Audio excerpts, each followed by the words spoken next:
Hello again. Well, in this episode you join me on Middle Street, a limestone ridge road running north from Lincoln to the Humber, and it also runs parallel with the Roman Ermine Street. There are a string of little villages along here where in the early part of the last century a strange mystery occurred in the form of an apparition known as the Cammeringham Light. The light was seen by numerous witnesses haunting the lanes between the villages of Cammeringham and Brattleby. So let's visit these places and I'll tell you more about this fascinating Lincolnshire legend.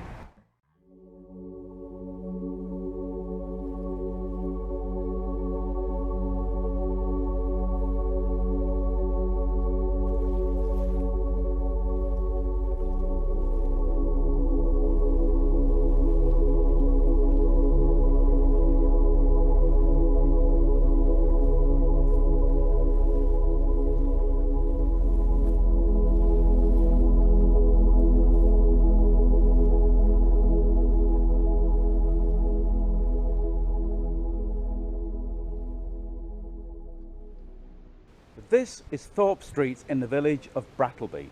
It used to be known as Old Lees Lane, and I'm standing outside the gates of Old Lees Manor, where, according to Lincolnshire folklorist Ethel Rudkin, night after night in the winter time the light could be seen.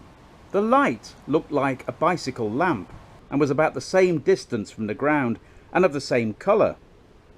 Folklorist Ethel Rudkin wrote, "A man from Atterby used to come courting to Willerton, and he was so scared by this light that he used to go another way, many miles round. A policeman was at the crossroads late one night and saw a bicycle light coming up Atterby Lane.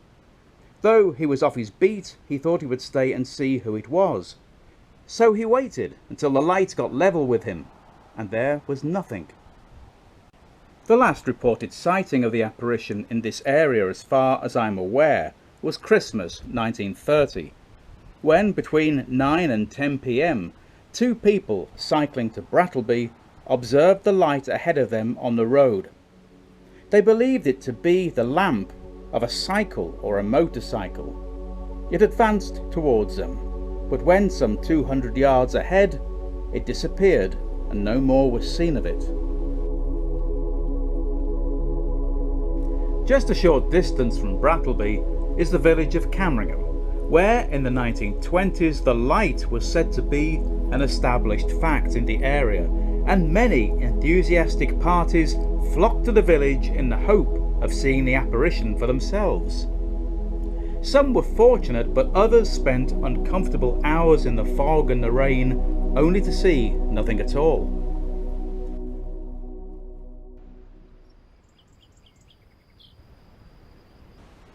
The three oldest residents of the village believed without a doubt that the light did exist, for they had all seen it.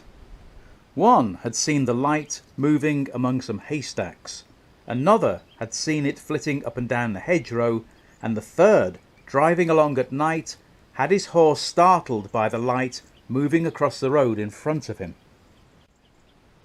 Writing in Lincolnshire Life, January 1974, G.F. Garner tells how during the 1920s he used to spend the summer holidays on his uncle's farm at Sturton by Stow, during which he was told the story of the Cammeringham Light.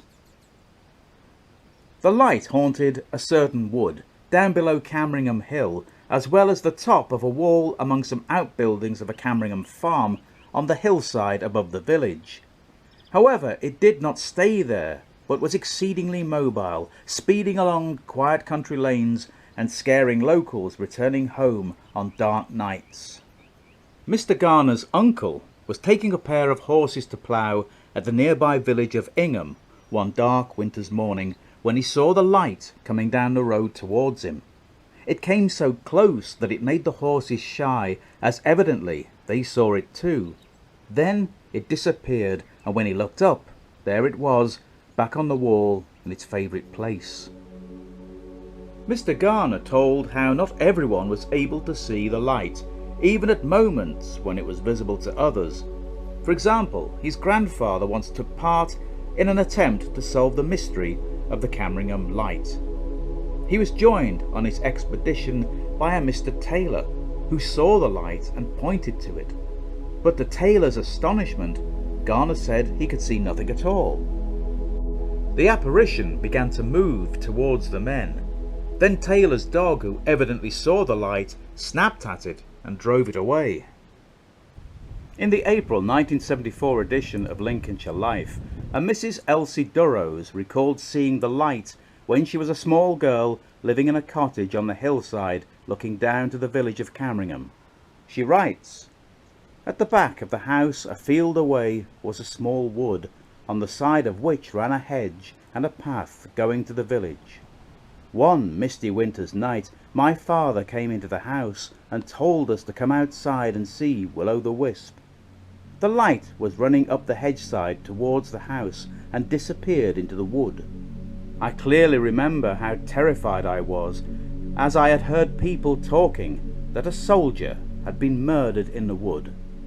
It was the only time we ever saw the light." I've always been fascinated by that little story, and I've always wondered where it happened. Well, I think I might have found the location.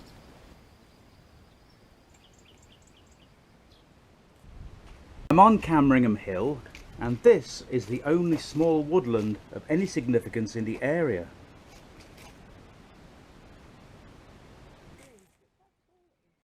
There are hillside cottages and houses either side of the wood looking down to the village. Now, of course, it's been more than 100 years and with so little to go on, but it's fascinating to think that this could be one of the haunts of the Cammeringham light. Also, the folklorist Ethel Rudkin noted that a will-o'-the-wisp used to appear near a certain wood below Cammeringham Cliff. Will-o'-the-wisp, of course, being the most common name given to mysterious lights. There was also a traditional story that the light was Peggy with the lantern, Peggy being the name given to a young woman who, according to local folklore, was murdered in the district many years ago by a soldier. But it was possibly so long ago that the soldier was a Roman legionnaire. Another story places the light in a lantern held by a monk who walks Cammeringham Cliff searching for buried treasure. There was once a priory founded at Cammeringham in the reign of Henry II by Richard de Hay and Maud his wife.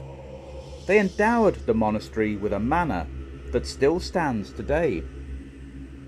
There is a fish pond in the grounds of the manor hidden by trees where the light was often seen, and this gave rise to the story of the monk with the hand lamp searching for treasure.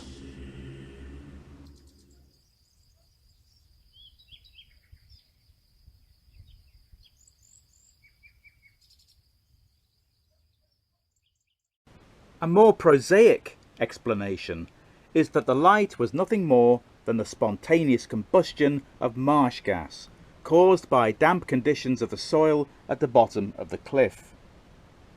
Now, I'm filming in late summer and there's been no significant rainfall for quite a while, and as you can see, the ditches are dry.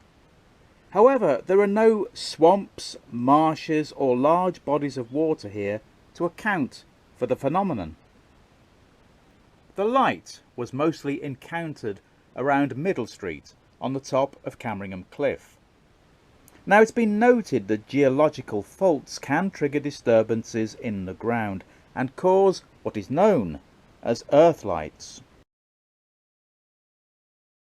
In his book Earthlights Revelation, Paul Devereux noted that outbreaks of earth lights are sometimes accompanied by strange gaseous material traditionally interpreted as ghosts, usually phantom monks and grey ladies, and this might account for the following strange variant in the saga of the Cammeringham light. On a late spring morning in the early 1920s, a postman on his delivery route had the following strange encounter. As he approached Cammeringham village, a strange light appeared on the road, surrounded by a swirling mist. Then out of the mist appeared an ancient chariot pulled by two horses, driven by a fearsome-looking woman. Almost before the postman had time to react, the apparition receded into the mist and was gone. Somewhat shaken, the postman hurriedly picked up the mailbag and continued his journey. Calling at a nearby cottage, he mentioned what he had seen to the occupant, who calmly replied, "Oh aye, that be old Boudica. She's often seen in these parts." Boudica, of course, was the warrior queen of the Iceni, who led an armed revolt against the Roman invasion of Britain in AD 60. Her territories included the counties of Norfolk, Suffolk and Cambridgeshire. Unless she took a wrong turn, I doubt she made it as far north as Cammeringham, but it's a good story and a great piece of local folklore. The last reported sightings of unusual lights in the area, as far as I'm aware, was in 1950, when an airman driving near the village of Ingham saw several lights in the night sky as big as footballs, performing what he described as aerobatics. There has never been any rational explanation for the Cammeringham light. Was it just marsh gas or geological activity in the rock strata of Cammeringham Cliff? I suspect it was the latter, or possibly there is a more supernatural explanation. Well, that was my look at the fascinating legend of the Cammeringham light. And as usual, if you have made it this far, then thank you very much. And I hope I will see you next time.